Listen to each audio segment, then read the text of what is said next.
The applause was still echoing when my father-in-law's voice cut through it like a blade.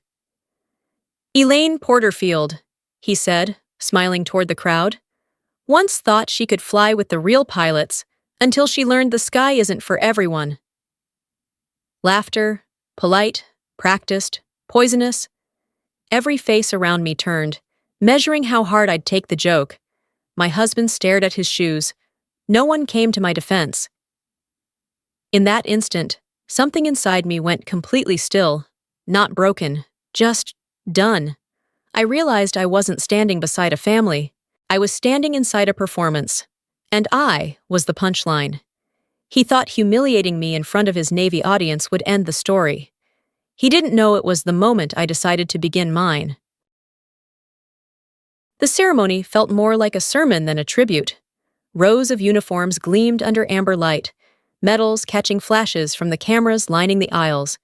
The scent of polished brass and salt drifted through the hall, sharp and metallic, like the taste of restraint. Thomas Porterfield stood at the podium, posture carved from stone, voice booming through the cathedral-sized chamber. His speech rolled through the familiar phrases: duty, honor, sacrifice, each word landing with the practiced weight of a man who had never been challenged in public. I stood a few seats behind him, surrounded by people who mistook obedience for respect. Applause thundered as he closed his remarks. Then, almost as an afterthought, his head turned toward me. The smile that followed wasn't pride. It was performance. A line thrown perfectly to wound, disguised as charm. Laughter rippled through the hall, soft at first, then cruel in its confidence. I didn't move. I knew the cameras were watching. One wrong expression, and I'd become the headline. Emotional, ungrateful, small. Evan's gaze fell to the floor, his fingers locked together beneath the tablecloth. The air thickened until even breathing felt like betrayal. When the music resumed and the crowd surged forward to shake Thomas's hand, I slipped away toward the exit. In the corridor, footsteps slowed behind me. A woman, hair silver, jacket faded navy blue, leaned close enough that I felt the tremor in her breath.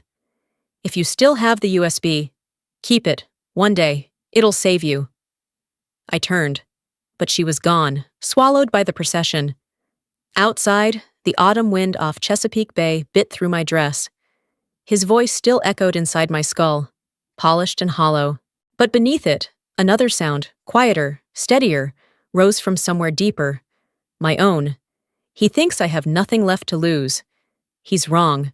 The Porterfield house crouched beside the Chesapeake like an aging fortress.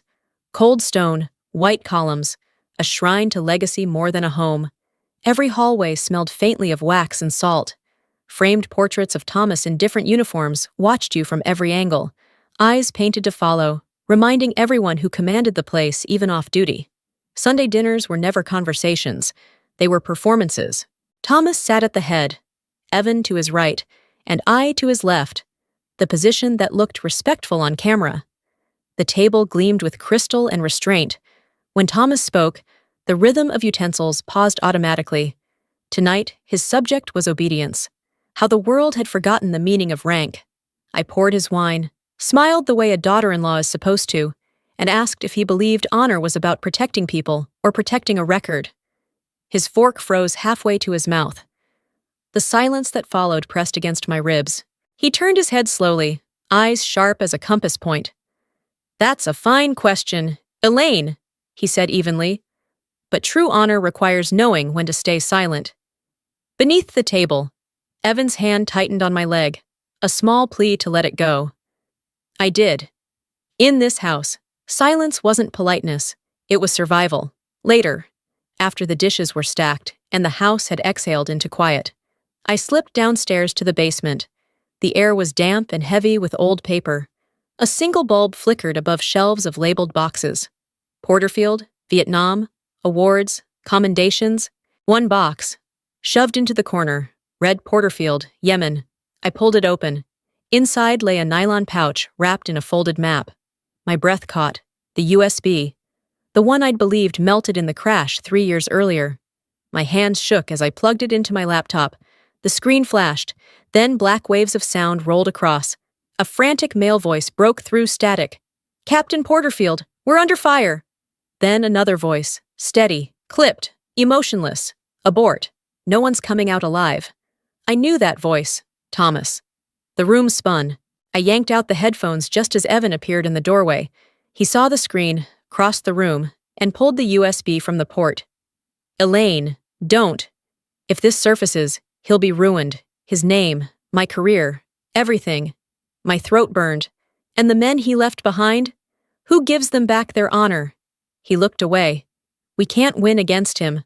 I realized then that winning was never the goal in this family. Submission was. Silence bought comfort. Loyalty bought safety. And truth was an unaffordable luxury. That night, I lay awake, staring at the ceiling where the chandelier's reflection shimmered like water. Each gust of wind from the bay rattled the windows, a low, insistent reminder of something restless inside me. Downstairs, Thomas's voice echoed faintly through the vents. He was on the phone, talking politics, reputation, power, the usual. But for the first time, his voice didn't sound like authority.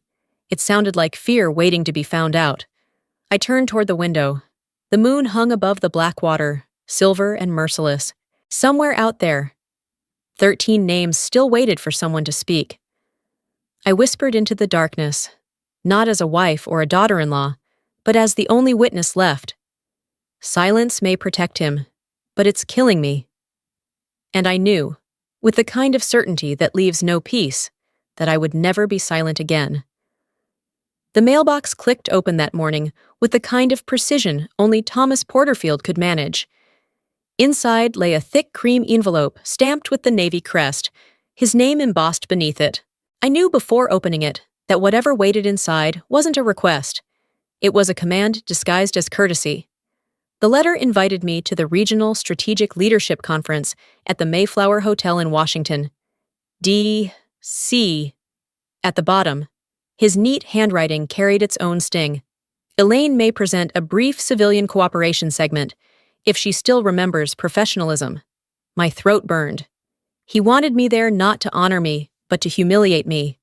I carried the envelope to the kitchen. Evan was pouring coffee.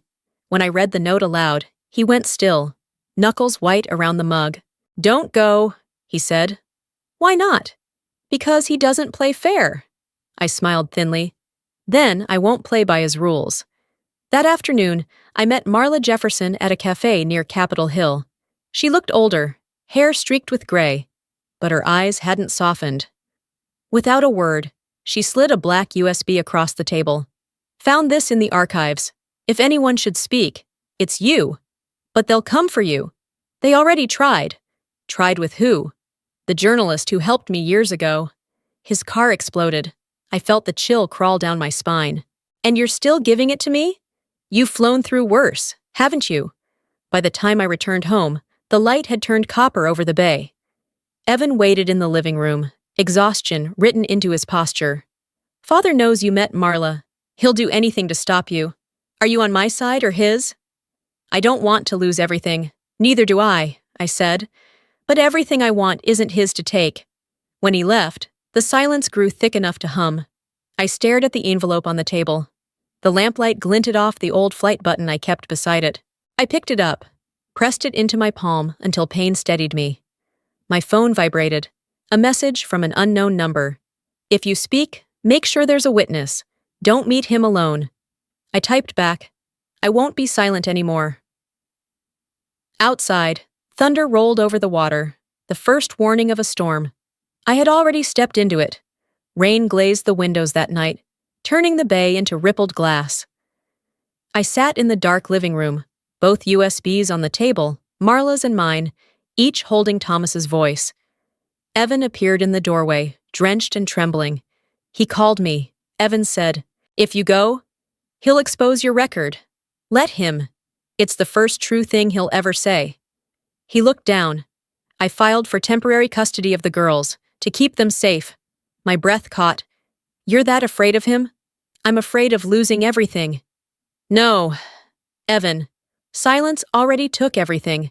Something slid under the door, a photo of me and Marla at the cafe, and a note, "You're both being watched." I pulled the curtain aside. A black sedan sat across the street, headlights burning through rain. I turned off the lights, uploaded every file to a secure cloud, the password our daughter's name. If I vanished, the truth would still fly. I called Marla. If I don't call after the conference, release it all. I'll be there, she said. In the room, near midnight. The doorbell rang. Martha Porterfield stood soaked on the porch, her voice breaking. Don't do this, Elaine. He won't survive. How many didn't survive him? She wept. If you expose him, this family will collapse. Maybe that's the only way it stands again. When she left, I packed my bag, the button, the USBs, the Yemen map. The storm outside roared like engines spooling up. I looked through the window, whispered to the dark, tomorrow, I'll take back the sky he tried to bury me under. The wind off Chesapeake Bay battered the windows hard enough to shake the frames. Moonlight broke through the clouds and washed silver over the ceiling. I sat in my car beneath the awning, engine running, headlights off, letting the hum drown out the rain. On the passenger seat rested my black leather bag. Inside, 2 USBs, a flight button, and the folded map of Yemen. I pressed play on the recording again. Through the car speakers, Thomas's voice cut through static. Abort! No one's coming out alive. The same voice that had condemned 14 men to die. The same voice that had rewritten my life. It wasn't a command anymore. It was an echo of cowardice, replaying for years. My phone rang. Evan. His voice trembled, thick with tears. Please don't go tomorrow. They called me. His people. They'll stop you before you ever reach that stage. I looked out the windshield. A man in a raincoat stood at the edge of the property, unmoving, the shape of him backlit by a streetlight. If they try, I said, they'll have to do it in front of everyone. Elaine, you won't win against him. I don't need to win. I just need to make sure he never lies again. When the call ended, I stared at the reflection of the dashboard light on the windshield, my face pale and still, the rain carving it into pieces. A message blinked across my screen. Marla, live stream's ready. When you speak, the whole room goes live. No one can erase it. I typed back, thank you, keep a backup. I'll start with 1524N, 45.36E, the coordinates of Al-Marib, the graveyard he tried to bury. Headlights flashed across the driveway. The same black car that had haunted the street for nights, now idled by the gate. Engine rumbling. I turned off my own, stepped out into the rain, and walked back inside the house. No running, no hiding. If they were watching, let them see me as I was, a woman who no longer cared who was afraid. The storm calmed for a moment. I grabbed a pen and wrote across my palm. Silence has a cost. The ink bled in thin blue rivers. I wanted to feel that truth burn against my skin. Before bed, I wrote 2 letters for my daughters. If anyone ever tells you to stay quiet, remember, your mother didn't, not out of anger, but so you could speak without fear. Lightning flashed over the bay as I sealed the envelopes. For the first time in years, the thunder didn't sound threatening. It sounded like applause, waiting for courage to arrive. Tomorrow, I would walk into that conference not as a guest, but as the storm itself. The Mayflower Hotel glittered beneath chandeliers, every corner echoing with brass and ceremony. Rows of officers filled the grand ballroom, uniforms pressed to perfection, laughter sharp and rehearsed. The banner above the stage read, Strategic Leadership and Naval Ethics Summit. I slipped into a seat near the back. No one noticed me, just another quiet name in a crowd of medals. Then Thomas took the stage. The applause hit like thunder. He stood tall, silver hair gleaming, the picture of authority. His voice rolled through the microphone. Leadership is knowing when to act and when to retreat. Laughter rippled. His eyes found me across the room, and the faintest smirk curved his mouth. He continued, Not everyone is cut out to wear the uniform. Some think they're saving lives when they're only causing chaos. The chuckles grew. I felt every word land like a blade meant to remind the room who held the power. Marla caught my eye from across the aisle, her small nod steadying me. My hand brushed the hidden flight button beneath my jacket. A silent promise. Thomas's voice rose again. Now, let's welcome my daughter-in-law, someone who once piloted helicopters for fun. The audience laughed, polite and cruel. I stood. No introductions, no permission. My heels echoed against the marble as I walked toward the secondary microphone. I am Commander Elaine Porterfield, call sign Skyhawk 09, I said. Voice clear, carrying through the sudden hush. I have a question for Admiral Porterfield. Do you remember July 12th, 2012? Al-Marib? Silence rippled outward. Faces turned. A few older officers stiffened, recognition flashing across their features. I plugged the USB into the console. The speakers crackled. Then Thomas's voice filled the room. Abort. No one's coming out alive. Chairs scraped back. Breaths caught. Thomas lunged toward the cables. Cut the feed! He barked, but the words stumbled. The authority gone. I stepped closer. You preach about honor. Tell me, Admiral, what kind of honor abandons 14 men to die so your record stays clean? A man in the second row rose, voice trembling. My brother died in that operation. Another stood beside him, and another, until the sound of shifting chairs swallowed the room. Thomas's face drained of color, sweat beaded along his collar. I looked at him and said quietly, I'm not here for revenge. I'm here to return their names. At the corner, Marla's phone streamed live, thousands watching, the count rising by the second. The spotlight caught his face, the same face carved into portraits back home, now cracked by truth. The final seconds of the recording played, the explosion, the static, my own voice screaming through radio interference. They're still alive! I'm going back! The room held its breath. I set the microphone down, my voice steady. I'm still here, for them. As I turned to leave, Thomas's shout followed me across the stage. Elaine, you'll destroy this family! I looked over my shoulder. No, Admiral, I just saved it. Silence gripped the Mayflower ballroom as the final static faded. On the screen, red letters blinked. Transmission ended. 14 KIA. The hum of the air vents sounded louder than breathing. Thomas clutched the podium, sweat tracing down his collar. His eyes searched the room for rescue, but no one met his gaze. I stood beneath the light, waiting. He exploded. She's lying! That file was stolen! Classified! From the front row, a colonel rose. Sir, that's the original report. I've seen it myself. Whispers spread like wind through dry leaves. Thomas staggered back, shouting, You all owe me everything you have. An older officer stood, voice shaking. The man I served under didn't abandon his men for a promotion. Chairs scraped as others rose. No shouting, only a wall of silence, heavy as stone. The back doors opened. Evan entered, soaked, breathless. It's time to tell the truth. Dad, you don't understand. That's how the system works. Then I won't be part of it anymore. Thomas sank into his chair. I placed the USB before him. You taught honor, Admiral. Today, it's looking back at you. The spotlight burned white. His voice broke behind me. You've won. No, I said. I just ended the silence. 3 weeks later, the scandal still dominated every channel. Headlines screamed, Retired Admiral Thomas Porterfield under investigation for abuse of command. Helicopters thumped overhead. Reporters camped outside my gate. I hadn't left the house in a week. The noise of it all was louder than the silence I'd lived in for years. A red-sealed envelope arrived that morning. Official Navy correspondence. Inside, the Honor Council confirmed the evidence. Thomas was stripped of all advisory positions.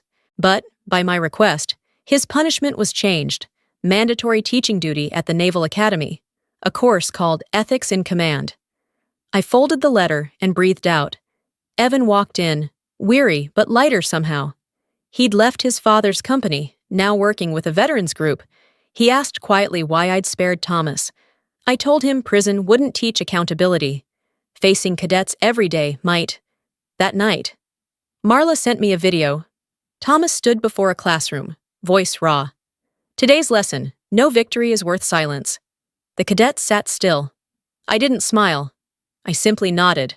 On my desk lay a soldier's old field notebook. Its last line faded. If I don't come back, tell our story. I wrote beneath it. I did. Martha visited the next morning, her eyes soft. You saved him from himself. No, I said. He'll have to do that. I just turned on the light, outside. The bay glimmered beneath the setting sun. For the first time in 10 years, the air felt weightless. 6 months later, the air smelled of salt and fuel again. I stood on the landing pad of Porterfield Aerial Response, the rescue unit I'd built from the ground up. The Florida sun glared against the silver body of the helicopter, the red letters along its side catching the light. So others may live. Kate and Lily ran toward me, their laughter cutting through the sound of distant waves. Kate tugged on my sleeve, her face serious. Mom? Was Grandpa a bad man? I knelt, meeting her eyes. No, sweetheart. He just forgot that silence can kill, too. Evan stood nearby, arms crossed, the wind ruffling his hair. He smiled faintly, the kind that carried both loss and peace. We had lost plenty, but we'd gained something heavier and stronger, the truth. My phone buzzed. A new email. The sender, Naval Academy. Subject line, The Cost of Silence. Lecture 3. I opened the video. Thomas stood before a classroom. Older, voice unsteady. Abort. No one's coming out alive. He read aloud, then paused. If you ever hear those words in your life, be the one who says no. The world needs people willing to fly against the wind. I closed the phone, the ache in my chest softer now. Forgiveness wasn't surrender, it was freedom. Climbing into the cockpit, sunlight glinted off the pilot's button I'd fastened back to my uniform. The radio crackled. Skyhawk 09, cleared for takeoff. Copy that. I answered. Wheels up. The rotors roared to life. The helicopter lifted, slicing through the air, leaving the past small beneath me. I looked down at the blazing ocean and whispered, I don't need to be remembered, only not erased.